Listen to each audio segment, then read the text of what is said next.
Hola amigos de Team Médica, vamos a desarrollar las preguntas de urología y en la primera pregunta nos dice: el diagnóstico de adenoma de próstata se hace esencialmente.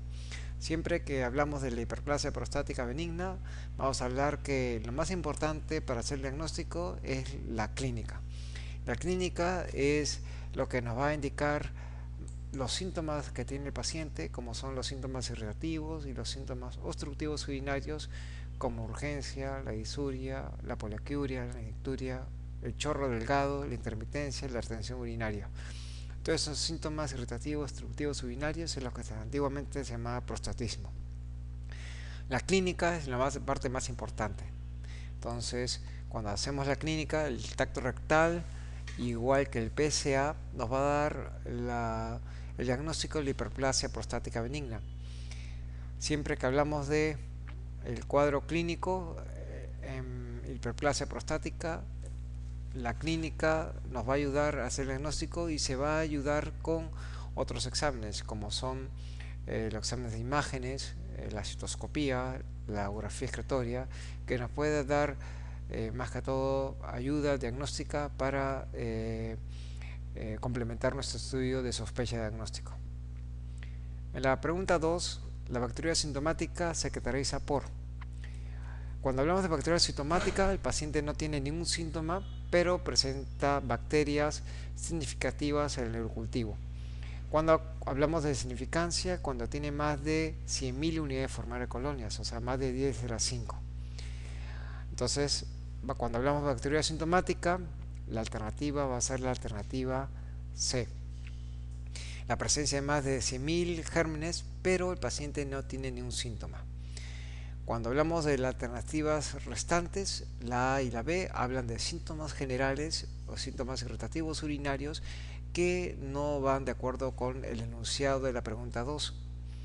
Igual, si un paciente tiene hidronefrosis, no tendría ni una relación con la bacteria sintomática, y pus sin gérmenes en el cultivo tampoco no tiene ninguna relación. ¿Por qué?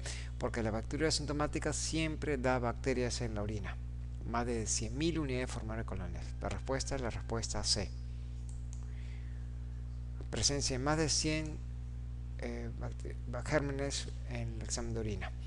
Cuando hablamos de la bacteria sintomática, normalmente la bacteria sintomática ocurre especialmente en niños menores de 8 años, en pacientes mujeres, gestantes, ¿no?, en pacientes geriátricos, ¿no?, en pacientes inmunosuprimidos, y normalmente el pronóstico es benigno, salvo en los casos de mujeres embarazadas y en niños menores de 8 años.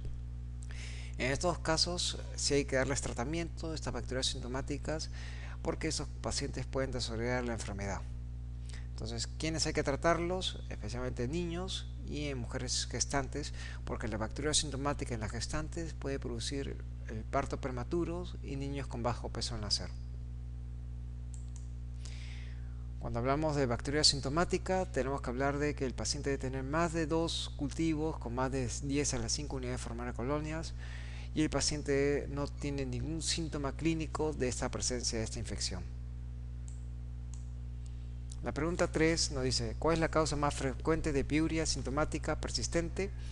Estamos hablando de leucocituria sin síntomas, y la leucocituria sin síntomas se puede observar frecuentemente en tuberculosis renal. En la tuberculosis podemos encontrar pacientes que tienen leucocitos más de 10 por campo, una orina estéril, ¿no?, y un pH ácido. Y esa es la causa más frecuente de la piuria sintomática. Los pacientes que tienen diverticulitis, papilomas vesicales, pielonefrosis y piortatitis crónicas normalmente tienen síntomas urinarios.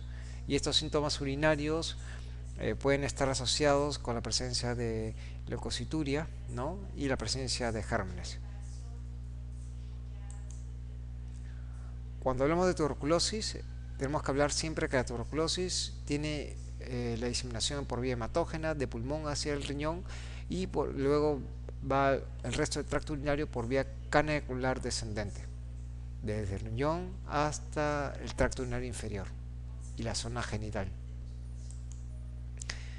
La pregunta 3 dice, la tuberculosis genital en el varón ataca preferentemente, el sitio más importante es el epidimo y es la alternativa B. Y dentro del epidimo, lo más importante es en la cola del epidimo.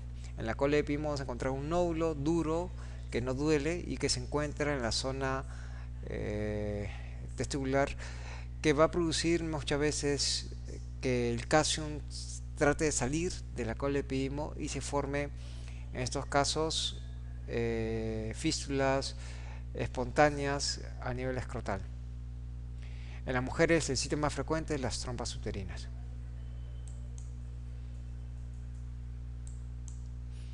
En la pregunta 4, el reflujo vesicolateral se establece por 1. Cuando hablamos de reflujo, quiere decir que la orina se está yendo hacia de la vejiga hacia el tracto urinario superior, hacia el riñón. Y la única forma de hacer el diagnóstico es con una prueba que se llama cistografía retrógrada. La cistografía retrógrada consiste en colocar una sonda a través de la vejiga y inyectarle sustancia de contraste. El contraste solamente debe quedarse en la vejiga, pero cuando existe reflujo vesicolateral, normalmente ocurre que la orina se va hacia el tracto urinario superior. El reflujo vesicolateral ocurre en los mayores casos en produce infecciones urinarias y ocurre en el 30-40% de todos los casos de niños con itus. Cuando hablamos de reflujo vesicolateral, vamos a hablar que el reflujo puede ser de 5 grados y va a producir desde una leve hidronefrosis a una severa hidronefrosis por el reflujo. La cistografía es la prueba más importante para el diagnóstico de reflujo vesicolateral.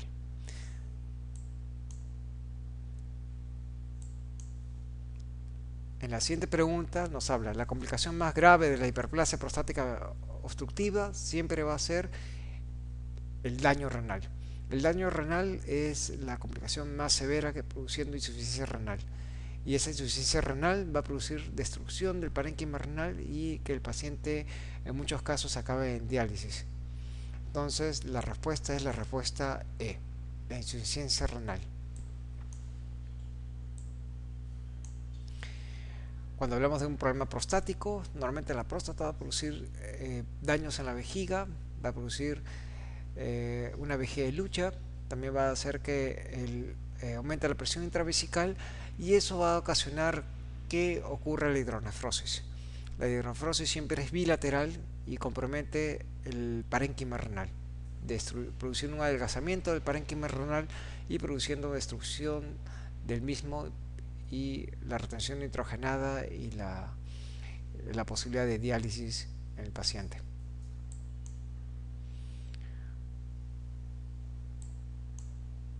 En la pregunta 5, el síntoma más característico de ruptura de uretra anterior, siempre cuando hablamos de ruptura de uretra anterior es la lesión de la uretra a nivel de la uretra vulvar.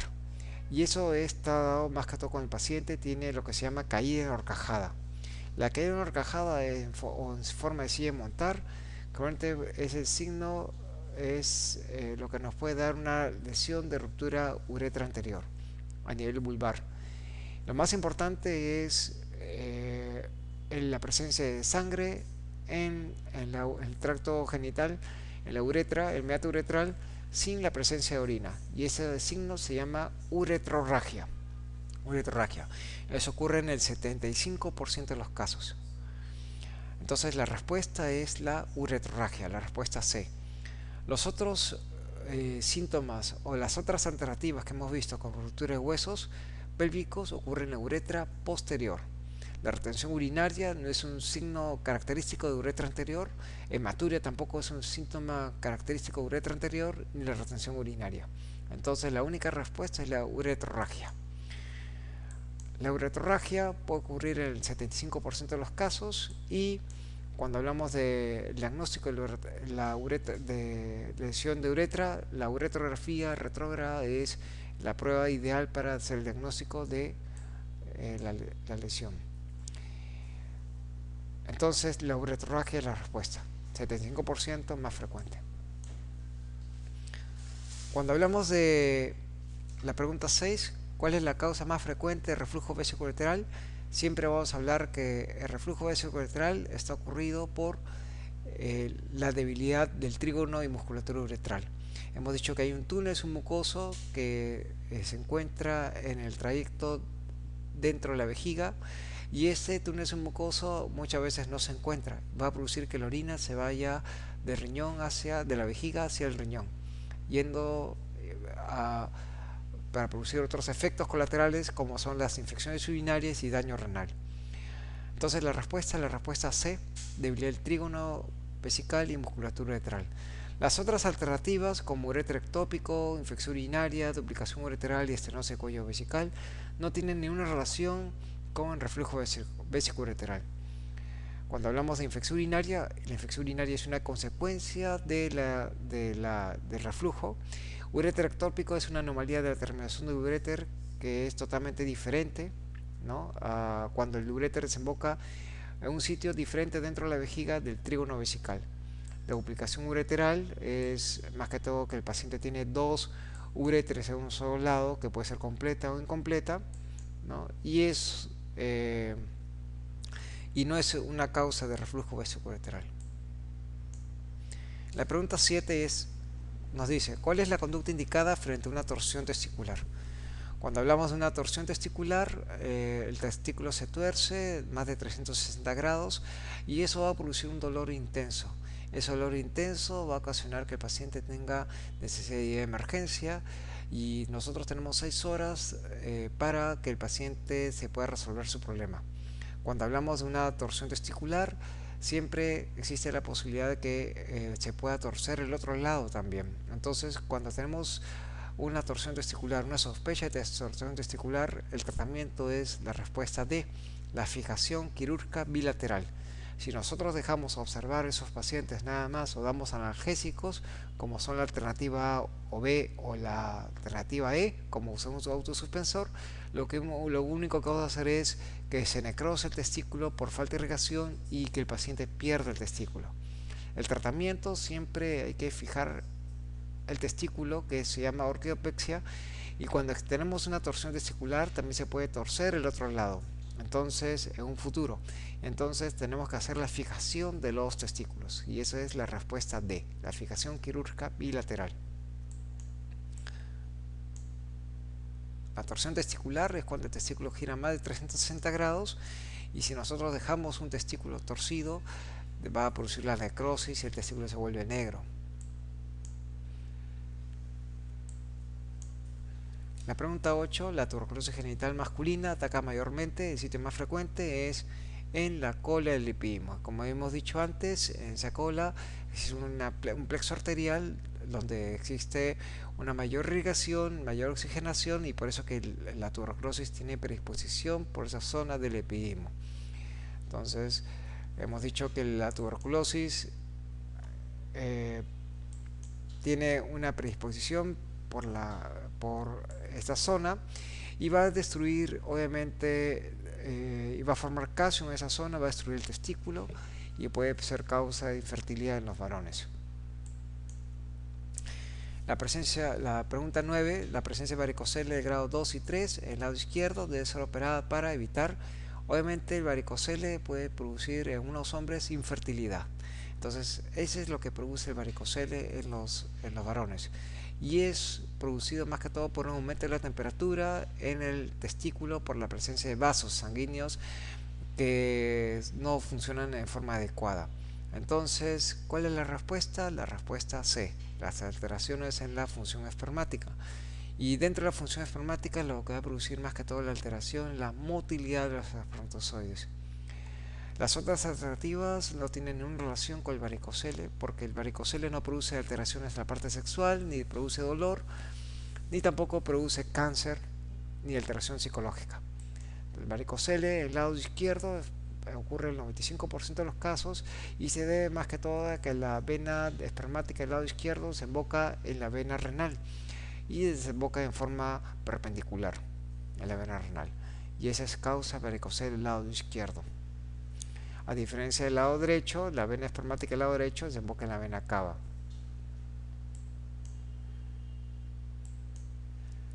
El tratamiento del varicocele será cortar esas venas que están produciendo la tortuosidad para que no ocurra lesión en el testículo.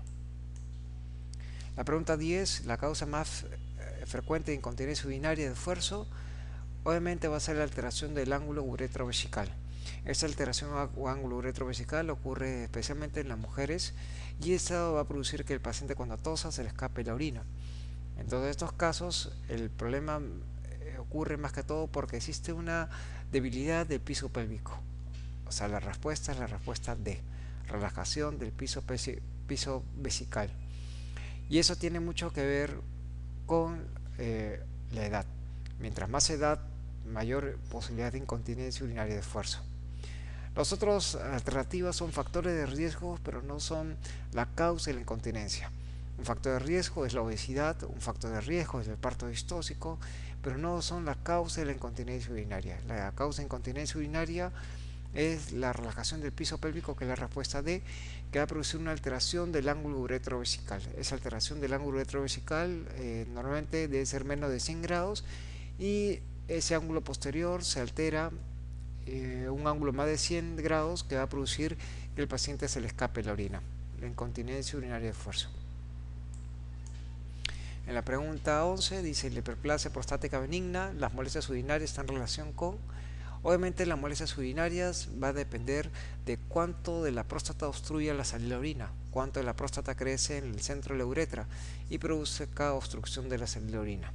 Entonces, cuando hablamos de la hiperplasia prostática benigna, el factor más importante es la alternativa E, el grado de obstrucción. El grado de obstrucción es lo que va a producir más que todo que el paciente tenga las molestias urinarias. El crecimiento de la próstata puede ser una próstata grande y el paciente no tener ningún síntoma, como puede ser una próstata pequeña, como el paciente tener muchos síntomas. Entonces, el tamaño de la próstata no depende del grado de obstrucción, sino depende de hacia dónde crezca. La próstata, si crece hacia el centro de la uretra, va a producir más obstrucción que si la próstata crece en la zona periférica. El resto de alternativas, como inflamación vesical, infección agregada, son factores que están asociados como consecuencias de la hiperplasia prostática benigna, consecuencias que va a producir la obstrucción de la salida de orina y no tienen nada que ver con las molestias urinarias que produce el crecimiento de la próstata. La respuesta es la respuesta E, el grado de obstrucción. Estos síntomas irritativos obstructivos urinarios es lo que hemos hablado, como urgencia, disuria, poliaquia, icturia, disminución del chorro, intermitencia, retención urinaria, son los síntomas de prostatismo. La obstrucción mecánica que produce la próstata va a producir daño en la vejiga y daño en el tracto urinario superior, va a producir daño renal. La pregunta 12, las siguientes aseveraciones sobre el cáncer de próstata son ciertas, excepto: el adenocarcinoma es el tipo histológico más frecuente.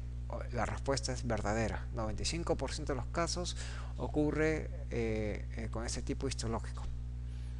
La pregunta B dice: la ecografía prostática supone una técnica de elección en el cribado de varones mayores de 65 años. La respuesta es falsa. Esa es la respuesta correcta, la que debemos marcar. ¿Por qué? Porque la ecografía solamente diagnostica un 50% de los casos de cáncer de próstata. El 70% de los casos se puede diagnosticar con el tacto rectal y 70% de los casos también se puede diagnosticar con la prueba de PSA. Entonces, el antígeno prostático específico con el tacto rectal, ambos pueden juntos dar una mayor sensibilidad que la ecografía en un 95% de los casos. Entonces, la respuesta es la respuesta B. En las otras alternativas, que dicen que más del 50% de los nódulos detectados en el tracto rectal presentan biopsias positivas para carcinoma, la respuesta es real, porque realmente el 70% de los casos diagnosticados por tacto rectal se encuentra cáncer de próstata por el tacto, y en la alternativa de más del 50% de los pacientes presentan un estadio avanzado al estudio inicial, en la cual es cierto, porque muchos de esos pacientes llegan al consultorio sin estudios previos, ¿no? Y sin controles previos cuando el paciente está asintomático. Y muchas veces cuando ya el paciente tiene síntomas ya son estadios avanzados. Cuando hablamos de la alternativa E, los varones de entre 40 y 60 años presentan mayor incidencia de enfermedad metastásica. Eso es cierto, porque mientras más joven es el diagnóstico, mayor agresividad es el cáncer, entonces mayor posibilidad de metástasis. Entonces la respuesta es la respuesta B. La ecografía prostática supone una técnica de elección en el cribado de varones mayores de 5 años, la cual es una alternativa incorrecta. El cáncer de próstata ocurre en el 95% de los casos y 75% ocurre en la zona periférica y 20% por una zona transicional. La ecografía rectal nos puede ayudar a hacer el diagnóstico y el tacto rectal con la prueba de PSA nos hace el diagnóstico del cáncer de próstata. Paciente de 28 años en la pregunta 13 de edad que nota que hace un año sin causa aparente presenta una masa en el testículo. Al examen físico usted nota que es una masa dependiente del testículo y al hacer una ecografía se confirma la masa testicular. Cuando tenemos una masa testicular basta que tengamos una ecografía para hacer el diagnóstico de cáncer. Y cuando tenemos un cáncer de testículo tenemos que actuar lo más rápido posible. Ahora, ¿cuál es el tratamiento de estos cánceres? Siempre estos cánceres se sacan por vía inguinal y nunca por vía escrotal. Porque si lo hacemos por vía inguinal podemos escrotal diré, si hacemos la extirpación por vía escrotal, podemos diseminar la enfermedad del testículo hacia el escroto.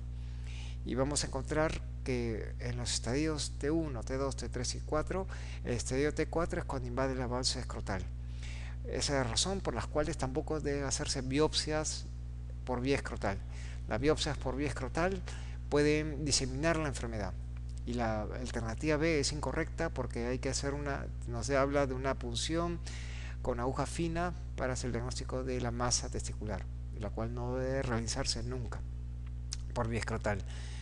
Tampoco podemos pensar que es un cuadro benigno como alternativa, ¿no? Porque si nosotros tenemos un cáncer testicular, el cáncer testicular se disemina rápidamente, tiene una duplicación muy rápida y si nosotros lo dejamos avanzar puede producir ya metástasis. La biopsia escrotal nunca se debe realizar en un cáncer testicular y el tratamiento obviamente va a ser por una orquiectomía por vía inguinal, la respuesta D, ¿no? Nunca por vía escrotal. Entonces la alternativa, la respuesta para la pregunta 13 es la respuesta D, la orquiectomía por vía inguinal. El aumento del tamaño testicular normalmente no produce dolor, ocurre solamente 10% dolor. Y el estadio T1 a T4, debemos hablar que el estadio T4 es cuando invade la base, el escroto, la piel del escroto, y por eso que nunca debe hacerse biopsias y nunca debe tocarse el escroto cuando tenemos un cáncer testículo. Aquí encontramos una orquiectomía radical. La pregunta 14, ¿cuál es la conducta terapéutica ante una torsión testicular? Siempre hay que entrar a sala de operaciones. Y ¿qué hay que hacer cuando entramos a sala de operaciones? Es fijar el testículo. Y eso se llama la orquidopexia. La orquidopexia, como hemos dicho antes, tiene que ser de los lados, porque cuando un testículo se tuerce, el otro testículo también se puede torcer en un futuro. Entonces tenemos que hacer la fijación de ambos testículos quirúrgicamente y eso se llama la orquiopepsia. Si nosotros dejamos a observación un paciente con una torsión testicular, podemos hacer que el paciente pierda el testículo, porque una torsión testicular debe ser operado menos de las 6 horas. Entonces la respuesta es la respuesta C, fijación quirúrgica bilateral. El resto de alternativas no son correctas, porque no se puede dejar ni observación, ni hacer una empidectomía, ni una torsión manual. Es entrar a sala de operaciones a corregir la torsión y tiene que ser bilateral, a ambos lados. Si nosotros dejamos un testículo se tuerza más de 6 horas, vamos a perder el testículo y el testículo se vuelve necrótico. El testículo gira 360 grados y siempre hay que destorcerlo quirúrgicamente cuando pensamos en una torsión testicular. El diagnóstico de prostatitis bacteriana crónica se realiza encontrando con la prueba de Stammer-Mers. La prueba de Stammer-Mers es la prueba de los 4 vasos. Y en la prueba de los 4 vasos hacemos el cultivo de la secreción prostática. En el cultivo de la secreción prostática obtenemos la presencia de leucocitos y la presencia de bacterias. ¿Qué buscamos en presencia de leucocitos? Buscamos más de 10 leucocitos por campo y obviamente la presencia de bacterias nos hace el diagnóstico de prostatitis bacteriana. Entonces, la respuesta cuando tenemos una prostatitis bacteriana es la presencia de bacterias en la secreción prostática y más de 10 leucocitos por campo. Es la respuesta, la pregunta 15, la respuesta es la letra A. El líquido prostático más de 10 leucocitos por campo y cultivo positivo. Ese es el diagnóstico de prostatitis bacteriana crónica. Cuando hablamos de la prostatitis bacteriana crónica, se hace un masaje prostático para buscar la secreción prostática, y en el frasco 3 y frasco 4 de Stamimers lo que se hace es hacer un cultivo y buscar la presencia de leucocitos. Si los leucocitos son más de 10 por campo, estamos hablando de bacterias prostatitis inflamatorias, y cuando existe el cultivo, el crecimiento bacteriano, especialmente coliformes, estamos hablando de prostatitis bacterianas. Entonces, en este caso, encontramos una prostatitis crónica bacteriana. En la pregunta 16 nos dice: el adenoma de próstata se inicia su formación de acuerdo a la clasificación McNeil en la zona periférica, transicional, y el mayor porcentaje de carcinoma de próstata se forma en la zona periférica. Entonces, cuando hablamos de adenoma de próstata, la respuesta es la respuesta D. El adenoma de la hiperplasia se origina con mayor frecuencia en la zona de transición, y la hiperplasia y el cáncer de próstata ocurren en la zona periférica. La clasificación McNeil divide la próstata en 5 zonas: en zona periférica, que es la más importante, constituye el 70% de la próstata; en la zona central, que constituye más o menos 20% de toda la glándula prostática; la zona transicional, la zona periuretral y la zona fibromuscular. De estas 5 zonas, la zona periférica constituye el 70% de la glándula prostática y es el que va a ocasionar el 70% del cáncer de próstata, mientras que la hiperplasia prostática benigna va a ser originada por la zona transicional preferentemente. En la pregunta 17, de las siguientes enfermedades, ¿cuál es la está asociada más frecuentemente con priapismo? Obviamente, cuando hablamos de priapismo, vamos a hablar de dos patologías: un priapismo idiopático y un priapismo secundario. El priapismo idiopático ocurre en el 30-50% de los casos y no hay una causa que origine el priapismo. El priapismo es una erección dolorosa, que no es provocada, y en los casos secundarios van a encontrar que el priapismo puede ser ocasionado por alteraciones sanguíneas como hematológicas, lesiones neurológicas y por cáncer. Lo más frecuente son las alteraciones hematológicas, y las cuales encontramos un 63% en la raza negra que puede tener la anemia falciforme. Dentro de las causas hematológicas, la anemia falciforme es la causa más frecuente. Entonces, la respuesta en este caso es la alternativa A, la anemia falciforme. Las otras alternativas, como son las neoplasias, eso ocurre raramente, en el 3-8%, y también podemos encontrar medicamentos también que pueden producir priapismo. Pero la causa secundaria de un trastorno hematológico, generalmente lo más frecuente es la anemia falciforme. Los problemas neurológicos solamente ocurren en el 3%. Entonces, la respuesta es la alternativa A, que es la anemia falciforme. En la pregunta 18, los medios de fijación de riñón son fundamentalmente, obviamente, cuando fijamos el riñón, el elemento principal de fijación del riñón es el pedículo renal y el ligamento vértebro-dorsal, o sea, la respuesta D. Cuando hablamos del riñón, el riñón se encuentra entre T10 a L2, y este riñón más que todo va a estar sujetado por unas estructuras que son la cápsula renal, el tejido adiposo que rodea al riñón, y formando un compartimento renal que está formado por dos fascias, por la fascia de Sutherland y la fascia perrenal.